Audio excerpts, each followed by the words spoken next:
Portland, Oregon, an unvaccinated 6-year-old Oregon boy was hospitalized for 2 months for tetanus and almost died of the bacterial illness after getting a deep laceration on his forehead while playing on a farm, according to a case study published Friday by the U.S. Centers for Disease Control and Prevention. The 2017 case is the first case of pediatric tetanus in Oregon in more than 30 years and alarmed infectious disease experts who said tetanus is almost unheard of in the U.S. since widespread immunization began in the 1940s. The child received an emergency dose of the tetanus vaccine in the hospital, but his parents declined to give him a second dose or any other childhood shots after he recovered, the paper said. "When I read that, my jaw dropped. I could not believe it. That's a tragedy and a misunderstanding, and I'm just flabbergasted," said Dr. William Schaffner, an expert in infectious diseases and chair at the Department of Preventive Medicine at the Vanderbilt University School of Medicine in Nashville, Tennessee. The child received an emergency dose of the tetanus vaccine in the hospital, but his parents declined to give him a second dose or any other childhood shots after he recovered, the paper said. "This is an awful disease, but we have had a mechanism to completely prevent it, and the reason that we have virtually no cases anymore in the United States is because we vaccinate, literally, everyone." The paper did not provide any details about the child, his family, or where they live in Oregon, and attempts to get that information from the paper's authors were unsuccessful. News about the tetanus case comes as lawmakers in Oregon and Washington are considering bills that would end non-medical exemptions for routine childhood vaccines as the Pacific Northwest weathers its third month of a measles outbreak. 70 people in southwest Washington, most of them unvaccinated children, have been diagnosed with the highly contagious viral illness sin. January 1st, as well as a handful of people in Portland, Oregon. Unlike measles, which is a virus, someone who has survived a case of tetanus is not immune and can get the illness again if they remain unvaccinated. Tetanus also isn't transmitted person to person by sneezing or coughing like the measles, but instead comes from bacterial spores that are found in the environment.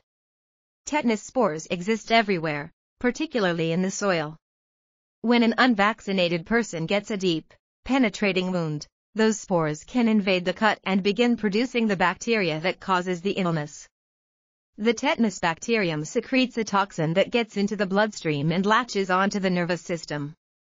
Anywhere from 3 to 21 days after infection, symptoms appear: muscle spasms, lockjaw, difficulty swallowing and breathing, and seizures.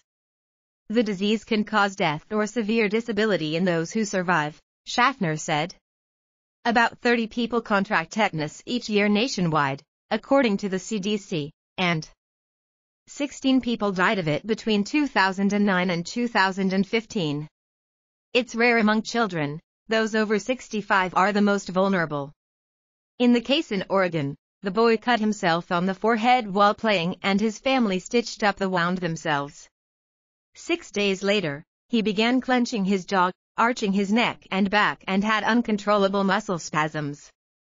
When he began to have trouble breathing, his parents called paramedics and he was transported by air to Oregon Health and Science University in Portland. When he arrived, he asked for water but could not open his mouth. The child was sedated, put on a ventilator and cared for in a darkened room while wearing earplugs because any stimulation made his pain and muscle spasms worse.